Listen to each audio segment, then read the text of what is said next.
Bonjour, je suis Vincent Bouvet du blog initiation-photo.com. Aujourd'hui, nous allons parler de comment on peut utiliser nos photos. Nous aimons réaliser des photos et des images au sens large. Je suppose d'ailleurs que c'est la raison pour laquelle vous me suivez sur ce blog.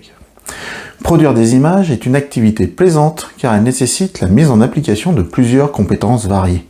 Réflexion au niveau des messages que l'on souhaite illustrer, mise en application de techniques diverses d'éclairage et de cadrage, application de règles de cadrage artistique pour réaliser l'esthétisme de l'image, l'utilisation de divers logiciels informatiques type Photoshop, Blender, Lightroom.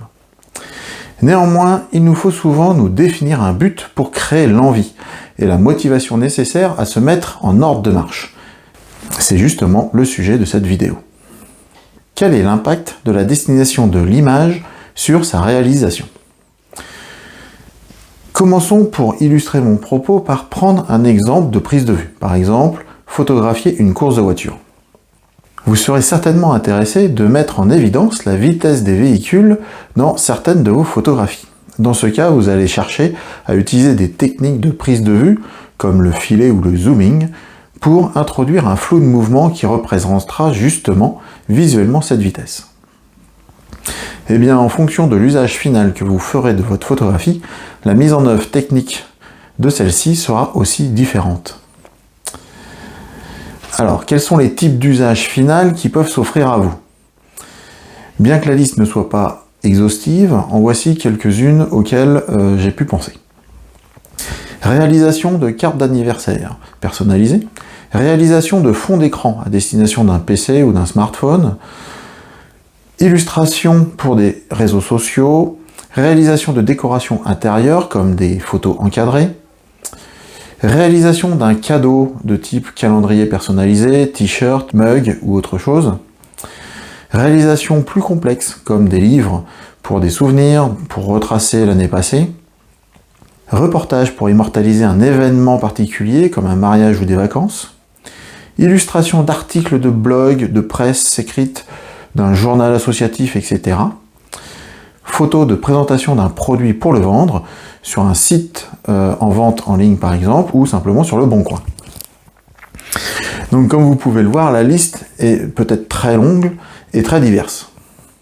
Donc, sans tout détailler, quel impact cela peut-il engendrer lors de la prise de vue?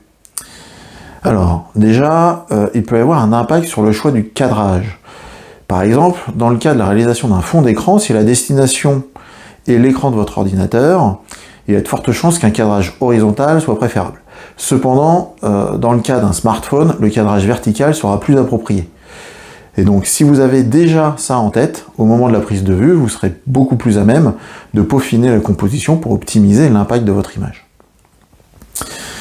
Deuxième exemple, il peut y avoir des contraintes de nombre de couleurs maximales. Ça peut être par exemple le cas de la réalisation d'un t-shirt.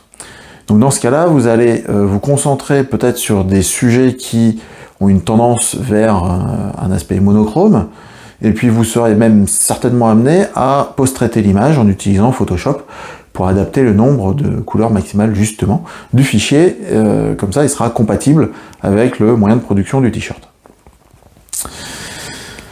Ensuite, si comme beaucoup de personnes vous réalisez quelques ventes sur le Bon Coin, vous allez chercher à mettre en évidence les détails importants des objets que vous souhaitez vendre. Dans ce cas-là, votre prise de vue va se concentrer sur les détails en les plaçant par exemple sur les points forts de la règle des tiers. Enfin, pour illustrer avec un dernier exemple, supposons la réalisation de cartes d'anniversaire personnalisées. Et là, dans mon cas, je cherche souvent à trouver des photos de la personne avec une expression forte, même à la limite de la caricature. Je cherche donc, dans mes historiques de photos, des photos de la personne en question où elle fait une drôle de tête. Je vous invite donc à en faire de même et à ne pas effacer vos photos dites ratées, parce que finalement, elles peuvent être très adaptées à ce type de besoin.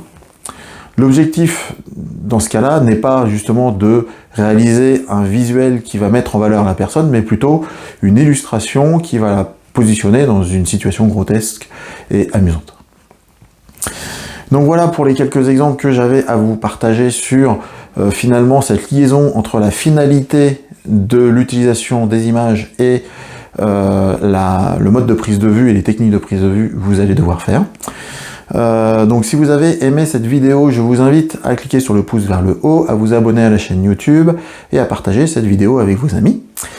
Et le top du top est de vous abonner à mon blog initiation-photo.com en scannant le QR code affiché à l'écran et vous recevrez en échange mon livre sur le chemin de votre inspiration.